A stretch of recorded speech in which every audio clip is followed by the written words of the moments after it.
जो दुनिया हम जमीन के ऊपर देखते हैं, हकीकत में वही सारी दुनिया नहीं है। असल सवाल ये है कि क्या तुम जमीन के नीचे छिपी हुई दुनिया का सच जानने के लिए तैयार हो? रामनगर के बाहर एक बड़े मेगा प्रोजेक्ट के तहत नई मेट्रो लाइन की खुदाई जारी थी। ये मंसूबा शहर की तरक्की के लिए नहायत जरूरी था।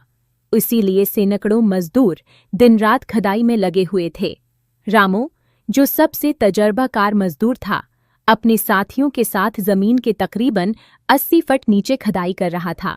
सब कुछ आम लग रहा था कि अचानक ड्रिल मशीन जोर से अटक गई। मशीन से चिंगारियां निकलने लगीं और फिर एक जोरदार धमाके के साथ जमीन का एक हिस्सा बैठ गया। अरे संभल के! रामू चलाया, लेकिन तब तक 3 मजदूर गड्ढे में गिर चुके थे।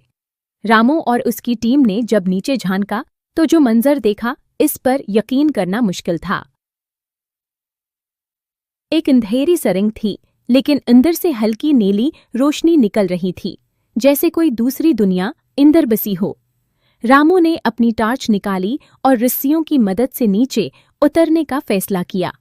उसके साथ 2 और मजदूर, रघु और इमरान भी कूद गए।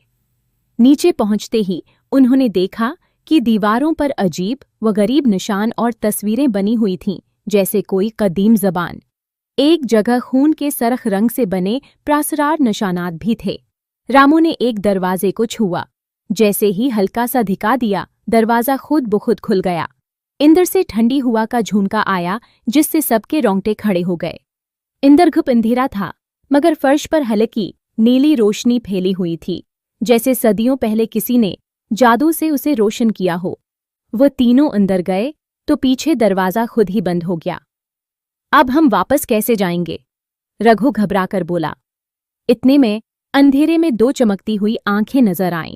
एक गूंजती हुई आवाज आई, कौन हो तुम? रामू ने टार्च की रोशनी उस तरफ डाली और जो मंजर सामने आया, उसे देखकर सबके होश उड़ गए। एक अजीब मखलूक सामने खड़ी थी। वो इंसान जैसी थी, मगर उसकी खाल धात की तरह चमक रही थी। आंखें बिल्कुल स्याह थीं और जिस्म से नीली रोशनी निकल रही थी। हम मजदूर हैं, गलती से यहां आ गए हैं, रामू ने कांपती आवाज में कहा। वह प्रासरार मखलूक कुछ देर खामोश रहा, फिर बोला, तुम्हें यहां नहीं आना चाहिए था। अब कोई रास्ता नहीं बचा। अचानक जमीन हिलने लगी और वो तीनों एक गहरी सुरंग में गिर पड़े। जब होश आया तो उन्होंने खुद को एक बड़े शीशे के पंजरे में कैद पाया। अर्धगिर्द सैकड़ों अजीब अलखलकत मखलूक खड़ी थी। ये कौन सी जगह है? इमरान खौफजदा लहजे में बोला। उसी वक्त एक और मखलूक आई, मगर वह सबसे मुख्तलिफ लग रहा था। उसकी आंखें सरख थीं और लिबास किसी बादशाह जैसा था। वो गराया, इंसानों ने फिर हमारी दुनिया में घुसने की गलती की है।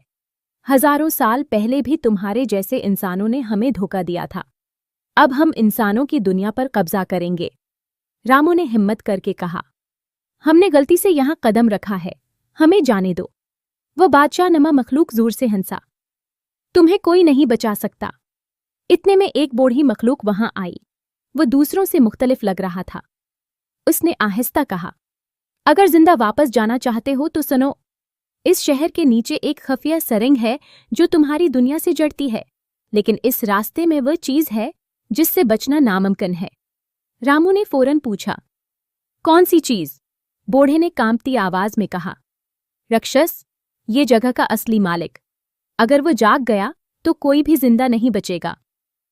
रामू ने गहरी सांस ली और कहा, हम तैयार हैं, हमें वहां ले चलो।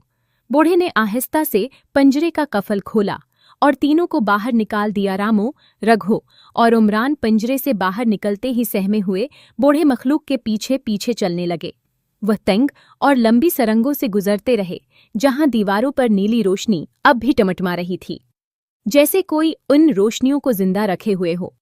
चलते चलते वो एक बड़े कमरे में पहुंचे, जहां जमीन पर पुराने हथियार और ढालें बिखरी पड़ी थीं। रघु ने हैरान होकर कहा, ये सब क्या है? लगता है यहां कभी बड़ी जंग हुई थी। बूढ़े ने आहिस्ता से जवाब दिया, हजारों साल पहले इंसान और हमारी दुनिया की मखलूक आमने सामने आई थी।